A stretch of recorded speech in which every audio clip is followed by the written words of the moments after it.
Good morning, everyone, and welcome to a very special conversation with Secretary of State Laurel M. Lee as part of our government affairs outreach here at the Winter Park Chamber of Commerce.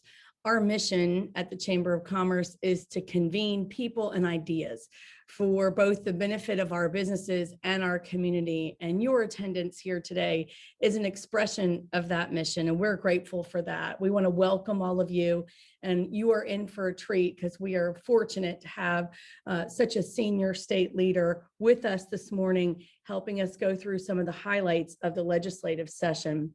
Each year, we take a look back at the recently ended Florida legislative session through panel discussions with some of our legislative delegation, and now here today with our Secretary of State. We believe that hearing from people who are directly involved in the discussions and decision-making give us insights we wouldn't otherwise have.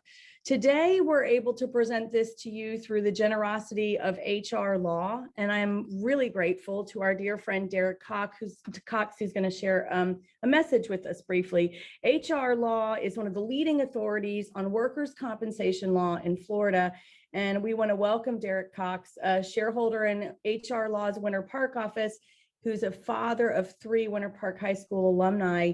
Derek represents large employers, including Massey Services, Orange County Public Schools, Winn-Dixie, Brevard County, and NextEra Florida Power and Light, as well as numerous insurance carriers and servicing agents. He is board certified by the Florida Bar as a workers' compensation specialist, has an AV peer review rating from Martindale-Hubbell, and has been recognized annually as a Florida super lawyer since 2006. More importantly, he is a proud double Gator who earned finance degrees with high honors and his JD degree from the University of Florida Law School with honors, and is a double Gator in another way in that he's got 2 children at the University of Florida. Welcome, Derek Cox, and thank you so much for your generosity this morning. Thank you, Betsy. I appreciate that introduction, and want to thank the Winter Park Chamber as well. We value our relationship and partner with the Winter Park Chamber, and so we're more than happy to be a sponsor for the webinar today. As Betsy was saying, HR Law has been around. We're getting ready to celebrate our 30th year in existence, which is hard to believe. And we've been part of the Winter Park community with our flagship office being in Winter Park for a majority of that time. We also have 5 other offices throughout the state. I would like to say we defend the 3 forts in South Florida: Fort Pierce, Fort Myers, and Fort Lauderdale. We also have an office in Miami, and finally we have an office in Tallahassee. We represent a number of employers, from trucking companies, municipal clients, retail chains, hotels, hospitals, airlines, and even the state of Florida. One thing we're proud of is we have more board certified workers' compensation defense attorneys than any other firm in the state of Florida. Now, there was another reason why we were happy to sponsor the seminar today, and that's because Secretary Lee used to be an associate attorney with our office back before we've grown to where we are today. And as we've grown over the years, we've been very proud to see the professional growth that Secretary Lee has made, both in her legal career and now in her political career as well. So we're excited to hear what she has to say today. So having said that, let me go ahead and turn it back over to you, Betsy, and say thanks again to the Chamber, and thank you, Secretary Lee. Derek, thank you so much. And we love to hear that Winter Park and HR Law were breeding grounds of success, not just for Secretary Lee, but we know for others as well. So thank you so much for your generosity. It's my privilege at this time to introduce Secretary of State Laurel Lee. She was appointed by Governor Ron DeSantis and began serving in 2019. She previously served as a circuit court judge in Hillsborough County, where she was a member of the Florida Supreme Court's Steering Committee on Family and Children in Courts and the Florida Supreme Court's Commission on Trial Court Performance and Accountability. She has also served as an assistant United States attorney in the Middle District of Florida, where she served as the Violence Against Women Act coordinator, among other things. She has also been an active member of her community, where she has served on a variety of local boards and volunteered with numerous community organizations, including as a pro bono attorney through the Bay Area Legal Services Domestic Violence Assistance Program. She is a Florida Blue Key member of the University of Florida, where she received both her bachelor's and law degrees. Bit of a theme here this morning. I do want to welcome you, Secretary of State Laurel M. Lee. Thank you for joining us this morning. Well, it is my pleasure. I am absolutely delighted to be here. So every year we try to follow up the legislative session in a number of ways to keep our members and our public informed. And we are thrilled to keep that conversation going this morning. We're particularly interested in some of the things that you have had a crucial hand in, things that we care a lot about here in Winter Park. The main things in your purview that we'd like to focus on today in this conversation are funding for the arts, and funding and the role of libraries in our community. So let's jump right in if that's okay. Absolutely. Improved funding of the arts is, of course, near and dear to my heart and to the Winter Park Chamber of Commerce, as we've been very proactive in advocating for matching arts grant funding. And I'm thrilled to say that one of our board members serves on the vetting committee for those grants, Carol Goggin, who sits on our board of directors and is an active member of the Winter Park community. Before the pandemic, we had made annual trips to Tallahassee with key local cultural and business leaders to explain why art is good business. And we'll be doing that again in the future. Our message has been that arts are crucial to economic development, especially in a tourism-driven economy, with research showing that a $1 investment has a $9 return in arts funding, as I'm sure you well know. After a huge dip, one that was quite frankly an embarrassment for the state of Florida, funding for Florida arts and culture grew to $13.6 million, curiously right after you arrived, Secretary Lee, in 2020, and doubled to nearly $27 million in 2021. We were very concerned about the vulnerability of these funds, especially against the backdrop of the pandemic. And this is a trend that we can get behind, seeing this investment tick back up. Arts are crucial to the lure of Winter Park as a destination for guests and residents, and we are very proud to be home to 18 world-class arts organizations, including the Bach Festival Society, the inimitable Morse Museum of Art, which houses the largest collection of Tiffany glass in the world, the Pulaski Museum and Sculpture Garden, just to name a few. So as an official in charge of Florida's Division of Cultural Affairs, can you please walk us through how we began restoring arts funding the past 2 years after that shockingly steep decline? Absolutely. And first, let me just thank you again for inviting me to be here with all of you this morning.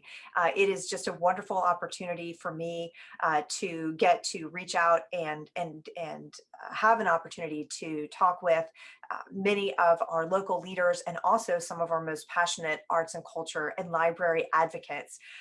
So I thank you, Betsy, for the invitation, and also want to especially thank Derek Cox and HR Law for being here today. It absolutely made my day to get to see one of my former associates and colleagues from earlier in my professional career. So it was wonderful to have the opportunity to reconnect. And I do feel like I am a Winter Park alumni. So it's especially good to be here. And I agree completely, Betsy. You just hit on a couple of the most important things related to arts and culture funding at the state level, and continuing that funding and ensuring that it stays at those baseline levels that we are hoping to achieve. One of the things that is really critical for that funding is to make sure, of course, that we're taking the message to our legislative delegations, not just about the incredible extent to which the arts and culture enrich our communities and make our communities the types of places that people want to live, want to stay, want to move to, but also that tremendous economic investment and the benefit that it brings. You know, the return on those dollars, the return on the direct investment, and what an incredible economic impact and economic driver the arts can be for our state.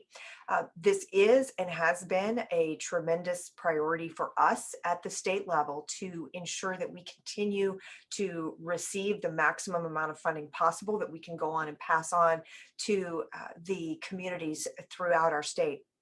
One thing that is really essential, I'm very grateful to the legislature and also Governor DeSantis and his team. Their commitment and support of the arts has also been clear and been a tremendous help to us. But really, one of our most essential and most compelling advocates really is all of you, that your local legislative delegations, there's nothing like hearing from constituents for them. And when you all, and you very much do in your community, reach out to your legislative delegation and ensure that they understand our region is home to these incredible cultural facilities and they matter to us and our families, and really deliver that message, it creates a picture for them that means so much more than just the broad state-based advocacy and even the list of projects, some of which will be familiar to them, but some of which are not. Hearing about those facilities, programs, and artists that are located in their legislative district it makes a tremendous difference. And it makes the synergy of hearing both from local and state is very important to us. As it happens, you all are blessed with a legislative delegation who's very invested and cares deeply about the arts, both in the House and the Senate. I know Senator Bracy was a leader in funding for some arts and historical projects this past year. And certainly we have no more visible advocates than Representative Escamani and Representative Guillermo Smith, who are also from your region. And in addition to many others who are very strong advocates for us. And that just tells me what a phenomenal job you're all doing already, making sure to build those relationships with your legislative delegation. Well, and thank you for that. Our focus has been, because we're a pro-business organization, on the business drivers inherent in promoting economic development.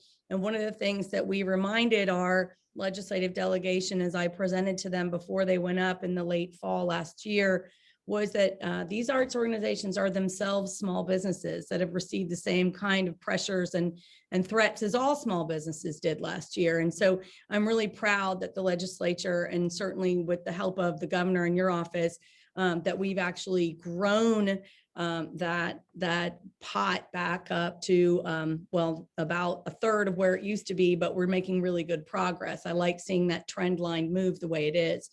Can you tell us a little bit about the matching grant process? Because I think some people have a tendency to think the state just hands out dollars to arts organizations. And I think one of the things that impresses me and certainly gives business rigor to the whole process is this whole matching grant vetted process that is very involved and detailed. Can you walk us through a little bit of that process so people understand just how vetted these grants are and how diligent the state is in approving qualified organizations to receive these funds? Certainly. And I will say too, you're very fortunate to have someone like Carol Goggin in your organization who is a frontline expert on just how rigorous and just how detailed the grant review application process is. There is a tremendous amount of work that is put in to our grant application process to ensure that the recipients are prepared, that it's an appropriate and viable project, that all of the compliance and necessary documentation and financial standards can be met. And also, even before the grants are reviewed, we have staff at the Department of State who works with applicants and potential grantees to provide any assistance that they need in trying to get the application complete and trying to ensure that they are able to successfully utilize those dollars. And then of course we also watch for compliance, and it's very, very rarely an issue that we have any sort of grant compliance, but we also recognize that that's part of our job and that we have to make sure that we can report back favorably to the legislature. how the funds are utilized. As we've talked about, generally, of course, you're an extremely culturally rich area in Winter Park. I know just a few of the arts and culture grant recipients that we have there, the Winter Park Playhouse, Rollins College, the Winter Park Historical Association, Central Florida Vocal Arts, the Bach Festival, Crialdi School of Art, so many wonderful organizations just in your region. But yes, so we review all of those grants very, very thoroughly, and then put together a list that is reviewed. And so the applications themselves are reviewed by panelists who are practicing artists and professionals in their cultural discipline. We ensure that we have a breadth of different cultural disciplines represented amongst the panelists. So they have the ability to really have that deep knowledge and appreciation for the type of art and the type of work that's being presented in the grant application. So they're scored during panel meetings, which are a public process. So if you have never observed that process or listened in on a teleconference of that process, it's something that you are welcome to do. And then the results are reported to the Council on Arts and Culture, who then send rank lists to the Department of State for review and approval. Those lists then are added to the Department of State's legislative budget request and submitted to the Florida legislature for consideration. And so, one thing about our legislature, and we've talked generally about it, but one thing that we try to do, and that I also commend to all of you who are involved in advocacy, is to make sure that those relationships and those contacts with them are year round, not just during the legislative session when everything is crazy and hectic, but year round. When they're home this time of year, when they're home in the district, is really a wonderful time to go and meet with them and talk with them. They have a little bit more time, a little bit more flexibility, and to the extent possible, I always try to actually invite them and bring them to facilities. We have 4 museums at the Department of State, and every time I get the chance, I invite members and their staff to come and see what we actually do, which I find to be very helpful. Thank you for walking us through that process. I know you don't have a crystal ball, but I would love to hear from you kind of goals and aspirations for where we go from here. Because as you may recall, several years ago, this level of funding was up in the 60 million range, of course, dropped down to embarrassingly 2.6 million. And so we're on the move. I'm really grateful for the progress. And I do want to make a special thank you to Representative Smith and Representative Escamani, who have been very helpful in leading the charge on this and have been great partners to us in advocating for this. But can you help us have a sense of maybe your aspirations or any insider baseball tips you have for us for where we might go from here heading into this year's legislative session coming up? Well, one of the things that I think is important, even though it is something that you all are living and breathing and know, I think it's really important to convey to the legislature just how devastating the COVID pandemic was, really, to so many arts and culture agencies.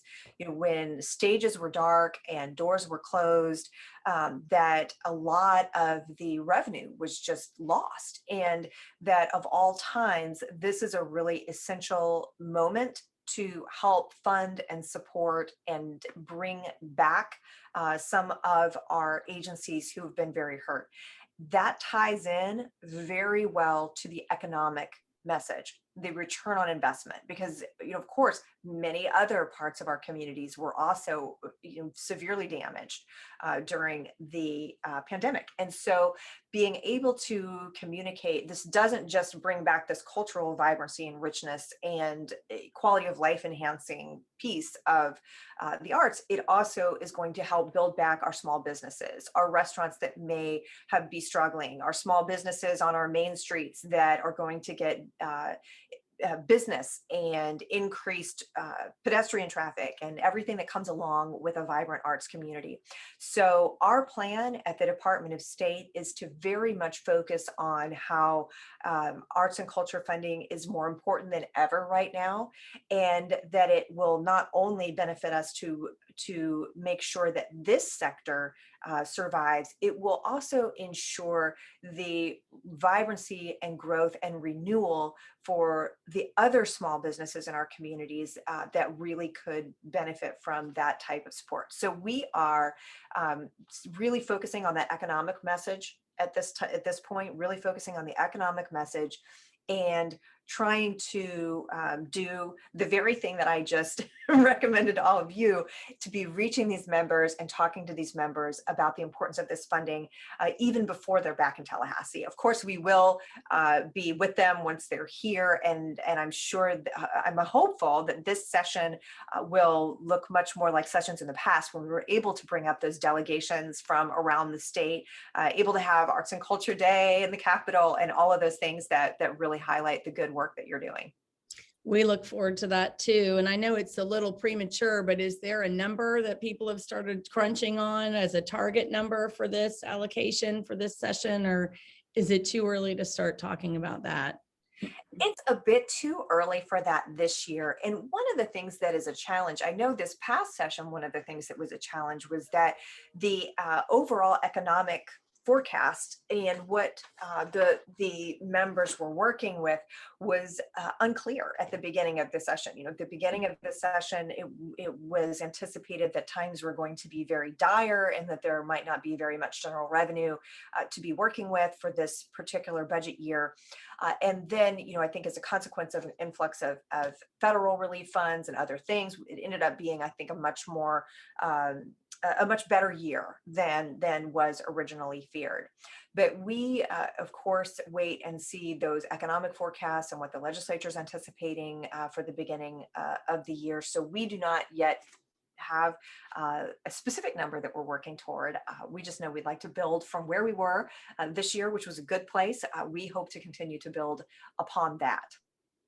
Well, we appreciate all your efforts in that vein, and we look forward to being in Tallahassee for this upcoming session, as you suggest. I want to shift gears a little bit to another topic near and dear to us. I guess we're culture vultures because we're now going to focus on the library. And of course, your leading role in the state's Division of Library and Information Services, you know, a real labor of love, but something that's deeply important to us. As you may know, we're anticipating the opening of our new state-of-the-art Winter Park Library and Events Center, which was designed by the leading architect of his generation, Sir David Auger, who's of both Ghanaian and English extraction and just won the gold medal for British architecture. We as a chamber seized the opportunity to reinforce community support for this project and help secure funding for the Library and Events Center. We did the hard work of advocating for our bond referendum and then helped to secure $6 million in Orange County tourist development tax to round out this $42 million project. I also conducted a webinar last summer with Sir David Auger in a conversation similar to ours. Right now, our library has enough points to rank us as the #3 library in the state in the matrix for scoring libraries that you all have. And that's a really exciting point of pride. I know we've got our library director, Sabrina Burnett, and our chairman of the library board, Lawrence Lyman, with us, and Dan McIntosh of the Lowndes Law Firm, who's been attached to this project for a very long time. So we've got invested community trustees, not just working on this project, but on this call with us today. So despite this exciting development for our community, our library's grant funding dropped from $65,000 to $39,000 this year, in addition to general allocation. Can you talk a little bit about funding for individual libraries, how that's determined and what criteria are used? And we certainly understand this was a pressured year for budgets, but libraries are important to us, and we wanted to kind of delve a little bit deeper into that process, if you will. Yes. And so one of the things, you know, while we were pleased overall and very grateful for the funding of the arts and culture this past budget year, the libraries were reduced. So in fiscal year 2021, the total amount allocated for state aid to libraries was reduced by the legislature, which may provide an explanation for all of the amounts which were commensurately reduced to local awards. So, you know, this is certainly one of our areas that we are hoping very much to improve upon this year. Our libraries too are just a vital resource for communities throughout our state, not just, of course, with the traditional uh, services that folks associate with libraries in terms of learning and research and education, but they really have become so much more for us. In many of our rural communities, they can be the point of access for technology and provide services and opportunities that wouldn't exist otherwise. And then we get into communities like yours, which go so far beyond and really become a meeting place and a resource in so many respects for the local community. So we really hope to improve and grow library funding in the coming year, and to really take that message to the legislature about just how much the breadth and depth of services that they're providing and just how important they are for our communities throughout the state. So since 2018, the division has awarded, I believe, a total of just over 250,000 in grant funding to your particular library. And one of the things that that we saw that is wonderful news is the number of visitors that you all have. You can see that the demand and the interest is absolutely there. So I know that you all have historically been doing a fantastic job with the funding that you have received. And we very much want to be a supporter in the going forward progress. With respect to the grant program itself and the equalization grant funding and how that is calculated for eligible counties, there's a very complex formula that they utilize to come to the final awards. So first, that equalization grant funding is calculated for eligible counties, and then multi-county library grant funding is calculated as a second step. The final step is calculating the operating grant funding. So and of course we have grant specialists and library specialists who are available, just like we discussed earlier with arts and culture. They are available year round, not just at a certain point in the process or when we're putting together lists, but really year round for interested stakeholders who want to talk about what types of grants they're eligible for, how the process works, and how to work on their application. We are available to partner anytime. So what I'm going to do, we don't have a chat box in going actively right now.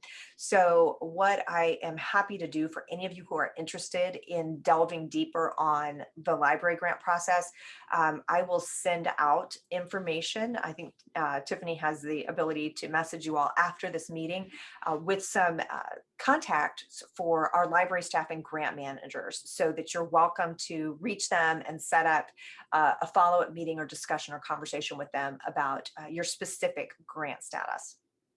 Thank you for that, Secretary Lee, and we are encouraged by your focus on that.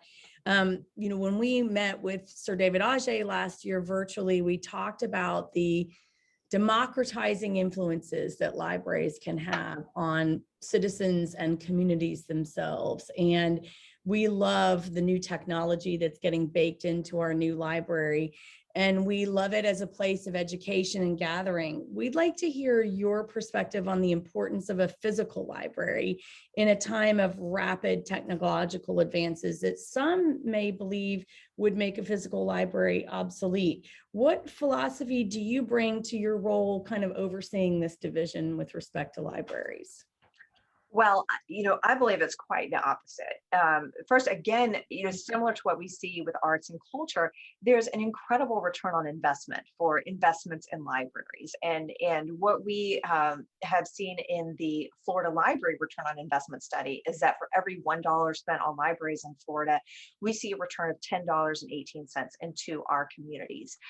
We have over 82 million annual visitors to libraries. So it is very clear that libraries absolutely have a vital and active role in current day society. And I think it's also important to share the breadth of services and things that we see happening in libraries around the state. Of course, they're still very much loaning books and other media for patrons who are interested in that, but they also serve so many other critical community functions. They often are disaster response centers, workforce development gateways.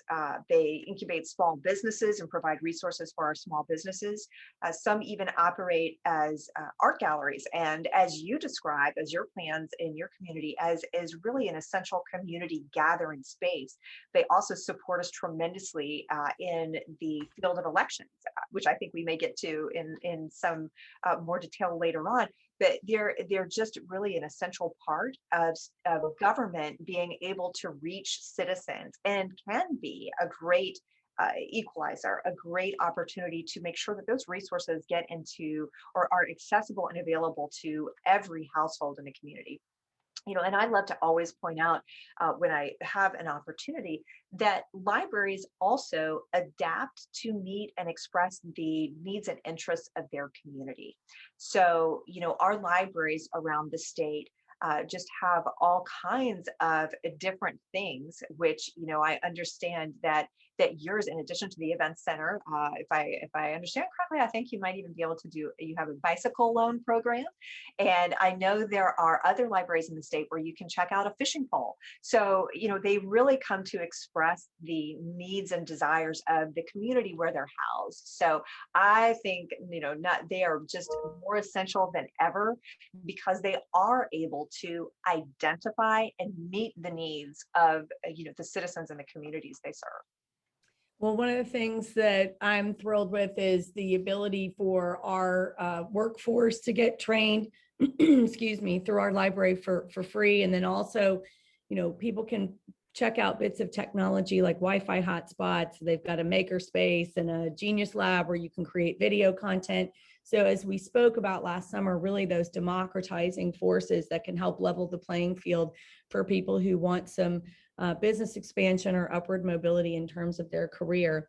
What maybe insider scoop do you have about what we can expect from the libraries of the future? I don't know if you have heard from people about what the next gen kind of library looks like, or what some of those trends are going to be. We'd love to hear from you as an expert on that, what we can expect to see in libraries in the future. Well, I think you're exactly right. I think one of the things that we see in our libraries is that they are evolving to be technology hubs for their communities, that as research and information services have gone digital in so many ways, so have our libraries. And so that's one thing that has been very much an evolution in the libraries, and I think will continue to be. There's also really a focus on the creative and, like the maker spaces, reaching those other, those creation and building opportunities for libraries. And the other thing that I think has really become, that not too long ago was an emerging thing that now is really a very much expressed trend throughout, is the different types of education, classes, and training that you can find at libraries. And, everything from health and fitness types of classes, which I know you have locally, to classes, GED classes, to, again, the small business training, that our leaders in libraries are really focused on identifying what the community needs are. So I believe what we see developing in libraries as we go forward is really a visualization of them as the community square, as the community gathering place, and a place where the technology, the resources, and the opportunities that a community needs can find themselves expressed there. And because they are open to everyone and free, that any member of the community can come and avail themselves of those types of classes, or classes, experiences, or just good old literature. Thank you for that. And lastly, we want to give you the opportunity to take a victory lap for the success and the integrity of the 2020 election in Florida. We're privileged today to have the Honorable Bill Cowles on this call, who is a dear friend And in my opinion, and I'm a little bit biased, the best supervisor of elections in all of Florida in Orange County. Our Chamber of Commerce managed to get out the vote campaign this year, and we wanted to beat our 18% voter turnout. We set a target of 21% because it was 2021. We actually exceeded that goal. We got 34% voter turnout. We almost doubled our 18 to 30-year-old voter turnout, because in the past, some of our voter turnout has been as embarrassingly low as 9%. So I'm very proud of Winter Park, and I'm really pleased that our board of directors voted to invest resources in a Get Out the Vote campaign. Can you walk us through what we did right in 2020? Because there were some states that didn't get it right, and I'm very proud of how Florida did. So congratulations to you and your team, certainly to Bill Cowell's office, but what did we get right in 2020? Well, yes, when we started, one of our goals was I want Florida to not be in the headlines the day after Election Day. And so we worked very hard to try to bring that to fruition. And, there were so many things, so much work and preparation and planning that went into having the election day that we did. And really, this year was just historic in so many ways. We had more votes cast than ever before. We had early voting and vote by mail for the first time ever, that surpassed in-person voting on election day as the options that voters chose. But if I were to try to narrow it down to just the handful of things that were really, I think, key to our success and that set Florida apart from some of the other states that we saw this year, the number one thing that I usually start with is election security, physical security, and cybersecurity. And cybersecurity, you're all business leaders, so you all will understand completely the notion that cybersecurity is something that when it goes right, no one notices. But if it didn't go right, everything else that we did would have been, really for naught. So we invested state, local, from the Department of State to all of Florida's 67 supervisors. We devoted a tremendous amount of time, energy, and dollars to being prepared to meet the cyber threat landscape. So that's something that we worked very hard on. And the other thing that is just absolutely the foundation of any success that we have in elections is Florida's 67 supervisors of election. And you're absolutely right. You all are blessed to have Supervisor Cowles in Orange County, to have such an experienced, prepared, just wonderful supervisor of elections who not only is adept at the logistics and administration of the election, but also adept at reaching out and communicating to the community, because part of what we do is getting it right, and part of what we do is making sure the public has confidence in the elections process. So you're very fortunate to have Supervisor Cowles in Orange County. And we also, the state and the supervisors had essential partnerships with our law enforcement partners.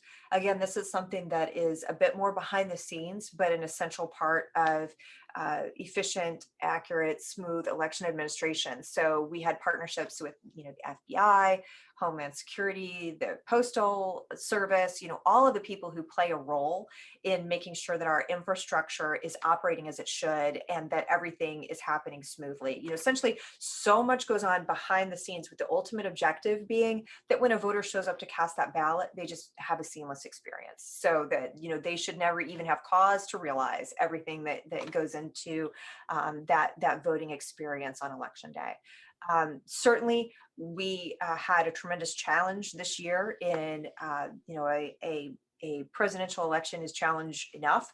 And just when we thought we'd planned for everything, we had the pandemic, which caused us all to have to really think about how can we do this, and how can we do our jobs in a way that makes sure that this election is efficient and accessible, but also keeps everybody safe and follows public health guidance. So the supervisors all worked very hard to be sure that they had implemented measures at the polls that were consistent with that public health guidance. And Governor DeSantis also worked hard to make sure that they had access to things like PPE that they needed at the polls. So, and then the final thing I would touch on is our elections code. One of the upsides of having had challenges associated with elections in the past is that our legislature has really spent a lot of time considering the elections code and doing things like providing options for early voting, or creating a system where anyone who wants to vote by mail can do that. So while other states were struggling to rapidly implement changes in the face of the pandemic, in Florida, because we had really invested in developing an election code and elections process that makes sense and that works for voters, but also maintains a very high level of integrity, we weren't having to make changes and to accommodate what voters needed this year. So, that experience ended up really paying off for us. So I think everybody else is on mute. I'd love to hear from Supervisor Cowles about his thoughts too. But those are mine. That would be my real overview on the things that I think were essential for Florida and fortunately set us apart a bit.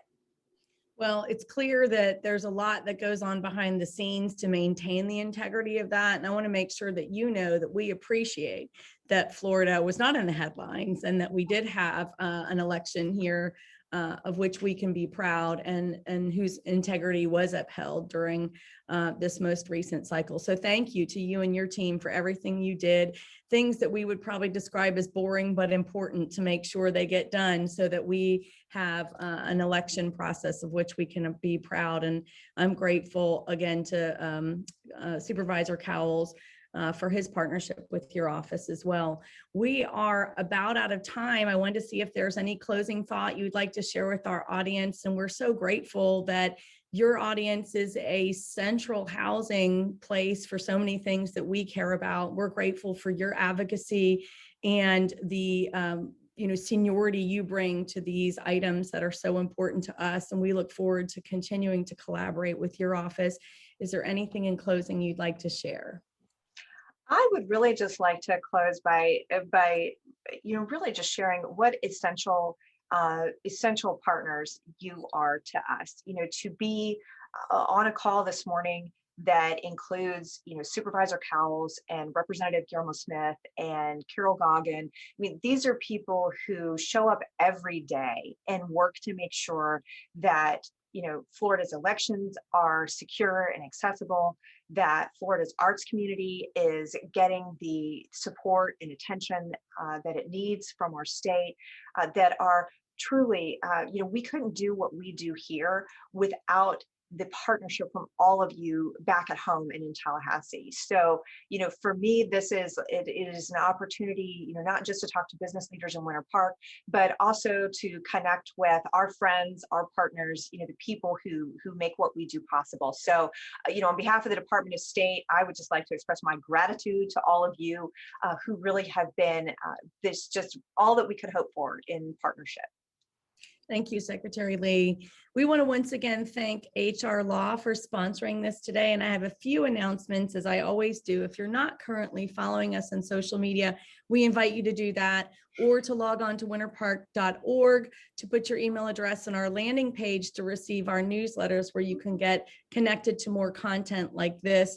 We do have a couple of things coming up. The most important of which is our soiree. Some are happening Thursday, July 22nd. That's next week at the Orlando Museum of Art. Ticket sales are ending on Monday, so it's a great time to get those right now. Register at winterpark.org. And then we have a Lunch Connections program on July 28th at the Bovine Steakhouse here in Winter Park. Winter Park Professional Women will be August 2nd, where we'll hear from Karen Marino, owner of the Bar Method. And Good Morning Winter Park will be August 6th. We hear from Aaron DeGroff, the director and CEO of the Orlando Museum of Art. So we look forward to connecting with you in future venues with other programs. We're grateful for your being with us today. And as always, we are grateful to our board of directors and all of you who continue to support the Winter Park Chamber of Commerce. My special thanks again to Secretary Lee. Enjoy the rest of your day.